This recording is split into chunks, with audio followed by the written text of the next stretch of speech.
Okay बेटा, आज हम लोग स्टार्ट कर रहे हैं। यूनिट नंबर हमारा इसके अकॉर्डिंग 9th है, पुरानी बुक है इसलिए इसके अकॉर्डिंग 9th है बेटा, लेकिन ये हमारा यूनिट 4 है। 7 मार्क्स का यूनिट है। बैलेंस ऑफ पेमेंट इस यूनिट का नाम है। इसमें दो चैप्टर्स हैं, फॉरेन एक्सचेंज रेट और बैलेंस ऑफ पेमेंट। बेटा फॉरेन एक्सचेंज रेट के बारे में आज हम पढ़ेंगे। ये चैप्टर 21 शो कर रहा है जस्ट बिकॉज ये मेरे पास पुरानी बुक है। तो फॉरेन एक्सचेंज रेट आपका लगभग 9th या 10th नंबर का चैप्टर होगा आपकी बुक के अकॉर्डिंग। देखिएगा इसमें हम लोग क्या क्या डिस्कस करेंगे, एक बार आप जरा देख लीजिए, इसका इंडेक्स देख लीजिए।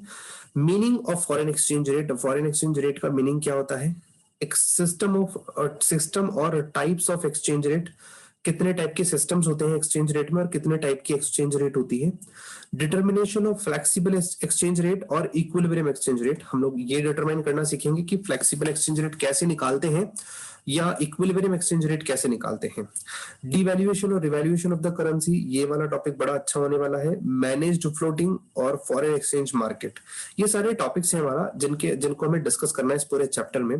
तो बेटा हम स्टार्ट करते हैं मीनिंग से। फॉरेन एक्सचेंज रेट का मीनिंग क्या है? बेटा स्टार्ट करूं उससे पहले मैं आपको एक छोटी सी चीज बताना चाहूंगा इसके बारे में। फॉरेन एक्सचेंज रेट क्या होती है बेटा समझना। यहाँ पे मैं आपको एक चीज लिख करके दिखा रहा हूं कि एक अगर मैं डॉलर अमेरिका से खरीदूं तो मुझे आज की तारीख में आप लगभग मान के चलना 75 इंडिया के रुपए देने पड़ते हैं। एक डॉलर अगर मैं कहां से खरीदूं बेटा, ऑस्ट्रेलिया अगर अमेरिका से खरीदूं तो मुझे हमारे इंडियन करेंसी के 75 रुपए देने पड़ते हैं। तो यही बेटा फॉरेन एक्सचेंज रेट है। एक कंट्री की करेंसी के बदले दूसरी कंट्री की जो करेंसी है वो कितनी होगी, ये फॉरेन एक्सचेंज रेट बताता है। तो फॉरेन एक्सचेंज मैं यहां से पढ़ रहा हूं, एक बार आप समझना। Foreign exchange refers to foreign currency or all currencies other than the domestic currency. Foreign, पहले तो फॉरेन करेंसी का मतलब समझो। फॉरेन करेंसी क्या होती है? हमारी कंट्री, जिस कंट्री में हम रहते हैं उस कंट्री को छोड़ करके बाकी जितने भी देश हैं उनकी जितनी भी करेंसी है उसको हम लोग फॉरेन करेंसी कहेंगे। हम इंडिया में रहते हैं तो हमारी इंडियन रुपी को छोड़ करके अमेरिकन डॉलर या कोई और पाउंड कहीं पे चलता है, ठीक है, एक द्राम चलता है दुबई में, तो ये सारे के सारे हमारे लिए क्या है? Foreign currency. ठीक है, एग्जाम्पल दिया हुआ है, इंडिया में रह रहे हैं तो यूएस डॉलर हमारे लिए जो है वो क्या है? फॉरेन करेंसी है। ब्रिटिश पाउंड हमारे लिए फॉरेन करेंसी है। ये सारे के सारे फॉरेन एक्सचेंज बोल दीजिए या फॉरेन करेंसी बोल दीजिए, एक ही मतलब होता है। अब आती है फॉरेन एक्सचेंज रेट क्या होती है। तो बेटा फॉरेन एक्सचेंज रेट के लिए मैंने बताया यहाँ पे, the rate at which currency of one country can be exchange for the currency of other country. एक कंट्री की करेंसी के बदले आप जो दूसरी कंट्री की करेंसी को एक्सचेंज कर रहे हैं, जैसे मैं $1 अमेरिका से लेने के लिए इंडिया के 75 रुपए एक्सचेंज कर रहा हूं, तो फॉरेन एक्सचेंज रेट जो है $1 का वो 75 रुपीज है। ठीक है, तो एक ये फॉरेन एक्सचेंज रेट क्या होती है? The rate at which currency of one country can be exchange for the currency of other country. यानी एक कंट्री की करेंसी के लिए जो आप दूसरी कंट्री की करेंसी एक्सचेंज में दे रहे हैं ना, उसे हम लोग कहते हैं फॉरेन एक्सचेंज रेट या रेट ऑफ फॉरेन एक्सचेंज बोल दीजिए या फॉरेन एक्सचेंज रेट कहते हैं। तो अमेरिका के $1 को खरीदने के लिए हमें इंडिया के 75 रुपए देने पड़ते हैं, तो ये कहलाएगी foreign exchange rate of dollar in Indian rupee. क्या बोलूंगा मैं इसे? Foreign exchange rate of dollar in Indian rupees 75। ठीक है, लिखा हुआ भी यहाँ पे, in other words it is the price paid in domestic currency in order to get 1 unit of foreign currency. अब आप इसको इस तरीके से भी समझ सकते हैं कि फॉरेन एक्सचेंज रेट ये वो प्राइस होती है जो कि एक डोमेस्टिक करेंसी की प्राइस पे करके आप जो दूसरी कंट्री की करेंसी का 1 यूनिट ले रहे हो। जैसे $1 के बदले में 45 रुपए, ये पुरानी बुक है तो इसमें 45 रुपीज लिखा है, मैंने 75 लिखा है। ठीक है, तो आपको ये तो समझ आ गया फॉरेन एक्सचेंज रेट क्या होता है। अब अच्छा आते हैं हम लोग सिस्टम और types of foreign exchange rate. देखिए दो टाइप की एक्सचेंज रेट्स होती है, एक होती है फिक्स्ड, एक होती है फ्लक्चुएटिंग। एक तो होती है फिक्स्ड, एक होती है फ्लक्चुएटिंग। ठीक है, तो बेटा फिक्स के बारे में हम लोग पहले पढ़ेंगे। फिक्स में क्या लिखा है देखिए, फिक्स्ड एक्सचेंज रेट सिस्टम क्या होता है। तो फिक्स्ड एक्सचेंज रेट का पहले meaning, it is the rate at which it is a rate which is officially fixed by the government or financial authority of the country। हम India में रहते हैं तो हमारा जो फाइनेंशियल अथॉरिटी है या हमारी जो गवर्नमेंट है ये वो रेट ऑफिशियली फिक्स करेगी, उसे कहेंगे फिक्स्ड एक्सचेंज रेट सिस्टम। इसमें $1 का प्राइस से सपोज जो है वो फिक्स कर दिया गया, $1 का जो प्राइस है वो फिक्स कर दिया गया है। मैं यहाँ पे लिखता हूँ $1 इक्वल्स टू 75 रुपीज, और ये जो है फिक्स्ड बाय गवर्नमेंट। गवर्नमेंट ने फिक्स कर दिया तो बेटा ये कहलाएगा आपका फॉरेन फिक्स्ड एक्सचेंज रेट, क्योंकि इसमें क्या है, जो रेट है वो ऑफिशियली किसने फिक्स किया है, गवर्नमेंट ने। कौन सी गवर्नमेंट ने, हमारे देश की गवर्नमेंट ने, ठीक है। फिर इसके आगे लिखा है in other words it is the rate which is officially determined in term of gold और any other currency by the government. देखिए जी, दूसरे शब्दों में हम ये कह सकते हैं कि ये जो रेट है ये ऑफिशियली गोल्ड की टर्म्स में डिटरमाइन की जाती है, मतलब जिस देश के पास जितनी करेंसी का गोल्ड है उसके अकॉर्डिंग ये जो है वो रेट फिक्स होती है। जैसे समझना, अभी गोल्ड के अकॉर्डिंग कैसे, जैसे समझना, एग्जांपल देता हूं। अगर मान लीजिए $1 के बदले में 200 ग्राम गोल्ड आता है, ठीक है, और इंडिया में 50 रुपए के बदले में 200 ग्राम गोल्ड आता है, तो हम ये देखेंगे इंडिया में 200 ग्राम गोल्ड कितने का आता है और अमेरिका में 200 ग्राम गोल्ड कितने का आता है, फिर उसके अकॉर्डिंग हम जो है वो एक्सचेंज बनाएंगे, ठीक है। तो यहां लिखेंगे, हम ये कह सकते हैं कि अगर मान लीजिए, ये बहुत बहुत सिंपल सी बात है बेटा, तो आप इसको दिल पे मत लेना कि सर $1 में 200 ग्राम का गोल्ड मिलता है, नहीं मिलता बेटा, आज के टाइम में कभी नहीं मिलेगा, लाखों रुपए का गोल्ड है वो 200 ग्राम। तो $1 का गोल्ड 200, $1 में 200 ग्राम गोल्ड आता है सपोज, और इंडिया के 50 रुपए में 200 ग्राम गोल्ड आता है, तो हम ये कह सकते हैं कि अमेरिका के $1 के बदले इंडिया के 50 रुपए को एक्सचेंज किया जा सकता है। अब मान लीजिए कि इसकी रेट्स चेंज हो जाती है, $1 में 200 ग्राम गोल्ड आता है लेकिन इंडिया में गोल्ड का प्राइस बढ़कर के 70 रुपए हो जाता है, तो आप ये मानेंगे कि $1 के बदले में अब आपको 70 रुपीज एक्सचेंज करना होगा। ये बात समझ आता है, ठीक है। तो बेटा फिक्स्ड एक्सचेंज रेट सिस्टम समझ आया, ये वो एक्सचेंज रेट है जिसको ऑफिशियली गवर्नमेंट या फाइनेंशियल अथॉरिटी ने फिक्स किया है, और ये जो रेट होती है ये गोल्ड की टर्म्स में डिटरमाइन होती है। A typical kind of this system was used under gold standard system when value of each currency was defined in term of gold. ये जो सिस्टम था वो तब यूज में लिया जाता था जब हम हर जो प्रीशियस चीजें होती थी उसको गोल्ड की टर्म्स में मेजर करते थे, and therefore exchange rate was fixed according to the gold value. इसीलिए एक्सचेंज रेट को भी हम गोल्ड के अकॉर्डिंग ही फिक्स किया करते थे। That had to be exchange, this was called as a mint par value of exchange. बच्चा एक चीज को आप बिल्कुल ध्यान से देखेंगे, इसे हम लोग क्या कहते हैं, मिंट पार वैल्यू। क्या बोला जाता है इसे, mint par value of exchange, mint par value of exchange बोला जाता है इसे, ठीक है। तो एक ये चीज को आपको ध्यान रखना है, mint par value of exchange किसे कहा जाता है।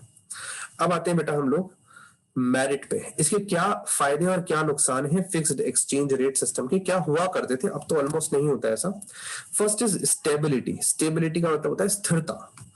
पढ़ते हैं, it sure stability in the exchange market और इंटरनेशनल मनी मार्केट। देखिए जी, जब गोल्ड के थ्रू रेट्स फिक्स करते थे ना, तब फॉरेन एक्सचेंज मार्केट यानी हमारा जो इंटरनेशनल यानी हमारा जो एक्सचेंज मार्केट है, जो हमारा शेयर बाजार है, वहां पे स्टेबिलिटी रहता था।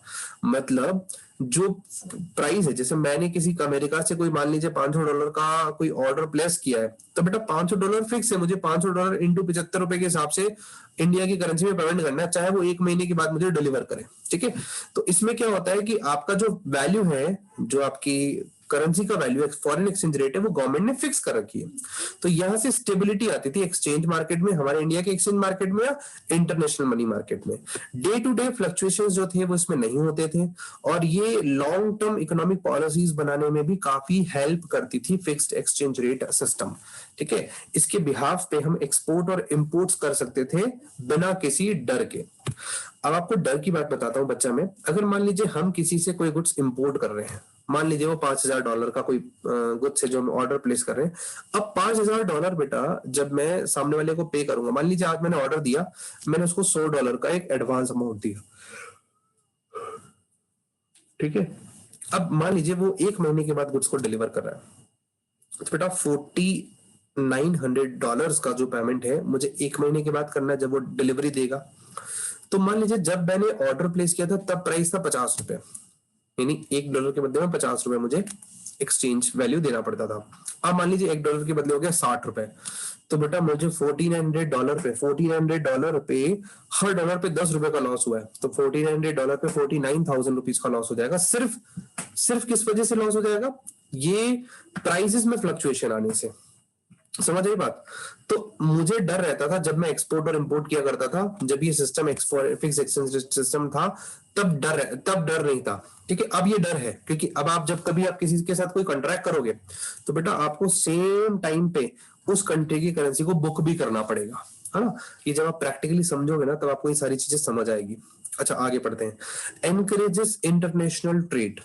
फिक्स्ड एक्सचेंज रेट सिस्टम जो था ये एनकरेज करता था इंटरनेशनल ट्रेड को, क्योंकि आप इंटरनेशनल लेवल पे अपना बिजनेस कर सकते हो जिसमें आपके रिस्क भी कम है और फ्यूचर में जो पेमेंट है उसकी अनसर्टेनिटी का रिस्क कम है। फ्यूचर में जो पेमेंट आपको मिलना है आप पेमेंट करोगे उसकी अनसर्टेनिटी का रिस्क खत्म हो जाएगा। अब $1 के बदले 50 रुपए देने, चाहे आज दो चाहे 50 दिन के बाद दो, ठीक है।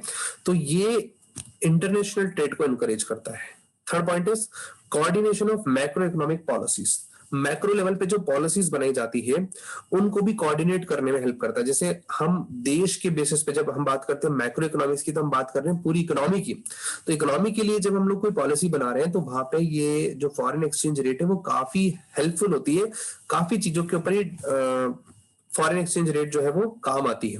जैसे हम हमारा इंडिया से इंपोर्ट कितना होगा, एक्सपोर्ट कितना करेंगे हम लोग, तो ये सब चीजों से फॉरेन मतलब पॉलिसीज बनाई जाती है हमारी। जब मैक्रो इकोनॉमिक्स की बात होती है तो वहां पे फॉरेन पॉलिसीज बनाई जाती है। तो उन पॉलिसीज में भी कोऑर्डिनेशन जो है वो ये fixed exchange rate system establish करता है, ठीक है। डीमेरिट। डीमेरिट में बेटा first point is huge international reserve. Huge international reserves का मतलब क्या है? This system is often supported with a huge international reserve of gold. अब बेटा ये सिस्टम केवल तब काम करता है जब हर कंट्री के पास इतना सारा गोल्ड हो। गोल्ड की टर्म्स में हम लोग वैल्यू फाइंड आउट करते हैं, विच इज नॉट पॉसिबल। इतना सारा गोल्ड किसी कंट्री के पास होना हर बार पॉसिबल नहीं है। रिस्ट्रिक्टेड मूवमेंट ऑफ कैपिटल, यानी कि इस मेथड में, इस सिस्टम में आप बहुत सारा पैसा एक कंट्री से दूसरी कंट्री में जो है वो ट्रांसफर या पेमेंट नहीं कर सकते थे। Fix exchange rate restrict the movement of capital across different part of the world.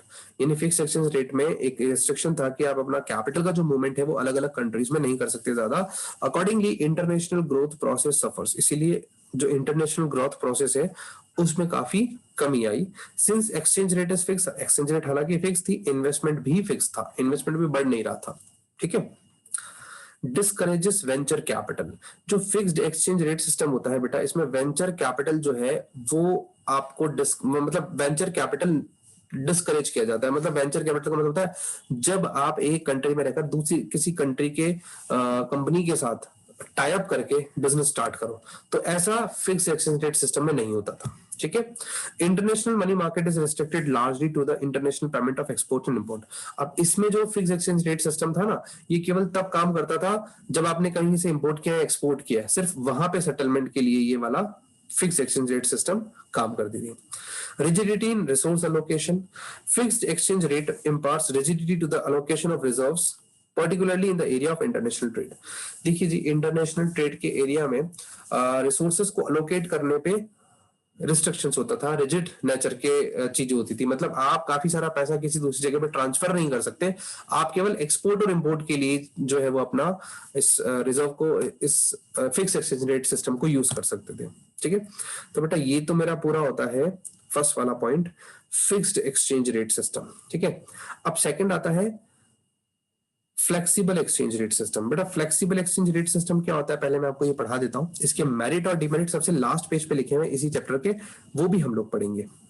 Flexible exchange rate, flexible बोले तो बेटा नाम से पता चल रहा है जहां पे एक्सचेंज रेट बदलती रहती है मार्केट की डिमांड और सप्लाई के अकॉर्डिंग। तो ये जो सिस्टम है एक्सचेंज रेट का, in which rate of foreign exchanges determined by the forces of demand and supply of foreign exchanges, is called flexible exchange rate system. Flexible exchange rate system एक ऐसा system है बेटा जिसमें जो exchange rate है, foreign exchange rate है, वो market में डिमांड और सप्लाई, जो भी आपकी फॉरेन करेंसी की डिमांड है और सप्लाई है, उसके अकॉर्डिंग डिटरमाइन की जाती है, ठीक है। यहाँ पे जो करेंसी है, यहाँ पे करेंसी की वैल्यू फ्लक्चुएट होती है। मतलब $1 के बदले कभी 74 रुपए, कभी 75 रुपए, कभी 76 रुपए, ऐसे 70 रुपीज, 70 से 75 रुपीज ऐसे वेरी करता रहेगा आपको, ठीक है। और adjust freely according to the change in demand and supply of foreign exchange. तो मार्केट में जो फॉरेन एक्सचेंज में जो डिमांड और सप्लाई है वो जो है वो क्या था, उसको ये चेंज कर, उसके उसमें जैसे चेंज होता है तो फॉरेन एक्सचेंज भी चेंज हो जाता है, रेट चेंज हो जाता है, ठीक है। यहाँ पे foreign exchange market, there is no official intervention in foreign exchange market. Government का कोई इंटरवेंशन नहीं होता है यहाँ पे, ठीक है। मार्केट की डिमांड और सप्लाई के according foreign exchange rate determine की जाती है। R for rate, F for functional difference between demand and supply, है ना। यहाँ पे क्या है, जो फॉरेन एक्सचेंज रेट है वो डिपेंड करती है डिमांड और सप्लाई पे, ठीक है। फंक्शनल रिलेशनशिप, एक्सचेंज रेट में एक्सचेंज रेट जो कैलकुलेशन करने का तरीका है वो डिमांड और सप्लाई के अकॉर्डिंग करने का तरीका है, ठीक है। अब इसके मेरिट और डिमेरिट जो है वो हम लोग डिस्कस कर रहे हैं बेटा, थोड़ा सा आगे आ जाते हैं बिकॉज इसने मेरिट डिमेरिट्स पीछे लिखे हैं। मैं आपको सबसे लास्ट वाले पेज पे लेके आता हूँ। देखिए बेटा, यहाँ लिखा है merit of flexible exchange rate system और नीचे फिर डीमेरिट लिखा है। तो बेटा मेरिट में no need for international reserve. इस सिस्टम में आपको गोल्ड वगैरह का रिजर्व रखने की जरूरत नहीं है। This system is not to be supported with international reserve because members country are no longer floating convertible currency. समझो, जो फिक्स्ड एक्सचेंज रेट सिस्टम था वहां पे तो बेटा आपको गोल्ड का रिजर्व रखना पड़ता है, लेकिन इस सिस्टम में आपको कोई भी रिजर्व रखने की जरूरत नहीं है, ठीक है। Optimum resource allocation, it enhances efficiency in resource allocation. Accordingly, allocation of resource in the area of international trade tends to become optimum. यहाँ पे आप जितना पैसा चाहे उतना पैसा आप allocate कर सकते हैं। चाहे आप बिजनेस करना चाहते हैं किसी दूसरी कंट्री में तो आप कर सकते हैं। वेंचर कैपिटल को प्रमोट करता है, नेक्स्ट वाली लाइन में है ही वैसे भी लिखा हुआ। यहाँ पे आपके पास पैसे के फ्लो पे कोई रोक टोक नहीं रहती। इंटरनेशनल कैपिटल मूवमेंट, आप इंटरनेशनली अपना पैसा कहीं से भी एक जगह से दूसरी जगह पे मूव कर सकते हैं अगर फ्लेक्सिबल एक्सचेंज रेट सिस्टम है तो, ठीक है। Venture capital flexible exchange rate system जो है वो वेंचर कैपिटल को भी प्रमोट करता है, यानी कि आप दूसरी कंट्री में किसी और कंपनी के साथ मिलकर के अपना बिजनेस कर सकते हैं। जैसे हमारी इंडिया में मारुति और सुजुकी करती है, Suzuki Japanese company, Maruti Indian company है, दोनों मिलकर के अपना जो है वो प्रोडक्शन प्लांट लगा रखा है, दोनों मिलकर के कार्स और बाइक्स वगैरह का प्रोडक्शन करते हैं और वो जो है वो चलता भी है, ठीक है। तो venture capital fixed fluctuating exchange rate system में वेंचर कैपिटल को प्रमोट किया जाता है। Next is demerit of flexible exchange rate system. Demerit क्या है बेटा? सबसे पहले इनस्टेबिलिटी। यहाँ इस मार्केट में स्टेबिलिटी नहीं है। यहाँ पे इंटरनेशनल मनी मार्केट में काफी इनस्टेबिलिटी थी। मैंने आज कहीं से कोई इंपोर्ट किया, $5,000 का प्राइस था 75, बुक कर दिया, लेकिन मान लीजिए 10 दिन के बाद प्राइसेस चेंज हो गया। मैंने वहां पे ऑर्डर प्लेस कर दिया और मैंने मान लीजिए मेरे पास फॉरेन करेंसी नहीं था, अब मैं मार्केट से लेकर के पेमेंट करूंगा तो बेटा अब मार्केट में भाव चेंज हो गया, तो यहाँ से इनस्टेबिलिटी आती है फ्लेक्सिबल एक्सचेंज रेट सिस्टम में। डिस्करेजेस इंटरनेशनल ट्रेड, ये इंटरनेशनल ट्रेड को डिस्करेज करता है जस्ट बिकॉज यहाँ पे इनस्टेबिलिटी है, तो कभी भी पैसा बढ़ जाता है या कम हो जाता है। तो फॉरेन एक्सचेंज मार्केट में जो है वो इनस्टेबिलिटी होती है, इसी वजह से इंटरनेशनल ट्रेड को भी ये जो है वो इनस्टेबल बनाता है, ठीक है। और मैक्रो इकोनॉमिक पॉलिसीज ये कहता है कि थोड़ी सी डिफिकल्ट हो जाती है जब हम मैक्रो लेवल पे इंडिया की पॉलिसी बना रहे हैं, क्योंकि एक्सचेंज रेट फ्लक्चुएट हो रही है, कितना एक्सपोर्ट होगा कितना इंपोर्ट होगा ये एक्चुअल में पता नहीं चल पाता, ठीक है। तो बेटा ये हमारा पूरा आज का टॉपिक था जिसमें हम लोगों ने देखा कि किस तरीके से जो है वो हम निकालते हैं, हम फॉरेन एक्सचेंज रेट क्या होता है, इसका मीनिंग क्या है, इसके टाइप्स क्या है, कैसे सिस्टम्स हैं, वो दोनों चीजों के बारे में हमने डिटेल में डिस्कस किया।